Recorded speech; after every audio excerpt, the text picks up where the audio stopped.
play in the state of New Jersey. We're going to win the state of New Jersey. Got a great group of people with us, an incredible group of people. We're also looking really great in the state of Minnesota, which hasn't been won since 1952, and we're leading in the polls. And the state of Virginia, and actually many other states. I don't know, could be all of them. That's Donald Trump predicting a massive red wave this November as nearly 100,000 supporters turned out for him in New Jersey, the largest political rally ever in the blue state.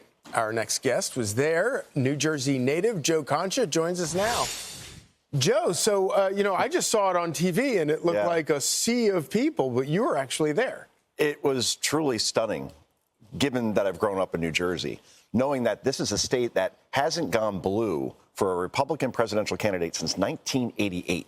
Think about that, 36 years ago. That's when Joe Biden first ran for office and then had to drop out because of blatant plagiarism. Remember that. That little footnote. Exactly. Lisa Fagan is the spokesperson for Wildwood, New Jersey. She's now saying that more than 100,000 people attended. And you look at the video, it's just endless. And when you were there, you couldn't see all the way to the back. So this is a state, again, Joe Biden won by 16 points in 2020. And the fact that he's able to draw this sort of crowd truly is a testament to the fact that the momentum is behind Donald Trump.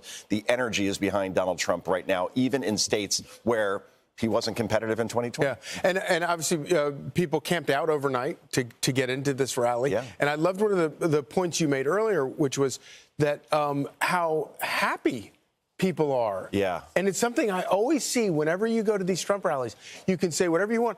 These people are really happy to be there. It's like a rock concert, right? And Trump was very happy to be there. And you consider what he has to go through on a daily basis as far as all these trials, right? And overwhelming negatively media coverage on other networks. And he was a happy warrior yesterday. I mean, he spoke off the cuff primarily. A little bit impromptu here and there, but he even said at one point, screw the prompter. I'm just wandering away. Exactly.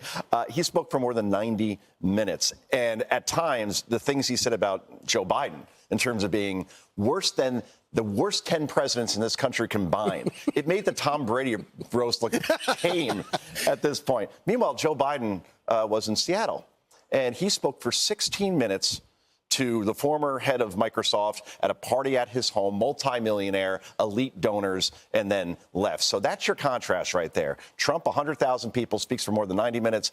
Joe Biden, 16 minutes to elites and not to the people. It really gives you a sense of why Democrats are so terrified of Donald Trump, because there is nobody on their side can elicit this kind of enthusiasm. The only enthusiasm they have are these stupid protests that they and they're going against the Joe Biden. And the thing here is, Charlie, we're here in May right now, or 175 days or something until Election Day. You tell me what's going to change on the ground. Right. Is inflation suddenly going to reverse itself? Is the border suddenly going to fix itself? Are these protests suddenly going to go away, especially at the Democratic National Convention in Chicago, which is going to be chaos? And you're already hearing from Democrats now that a lot of it's going to be pre-taped, almost like 2020, because they don't want to have too many people there, and that's going to take over the news cycle completely. So until all these things happen, until American hostages are returned, until things change on the ground, and most importantly, until the perception of Joe Biden changes, who is aging more like cottage cheese than a fine wine, you tell me what's going to change between now and Election Day, because not just in places like New Jersey, and we talked about Minnesota and Virginia earlier as well, maybe being in play, but he's leading in every swing state in the country, North Carolina, Georgia, Nevada, Arizona, Wisconsin, Michigan, Pennsylvania. You tell me what's going to reverse itself. Right now, Donald Trump is in an excellent position. And they're out of ammo. They have used everything that you could imagine and more against this guy.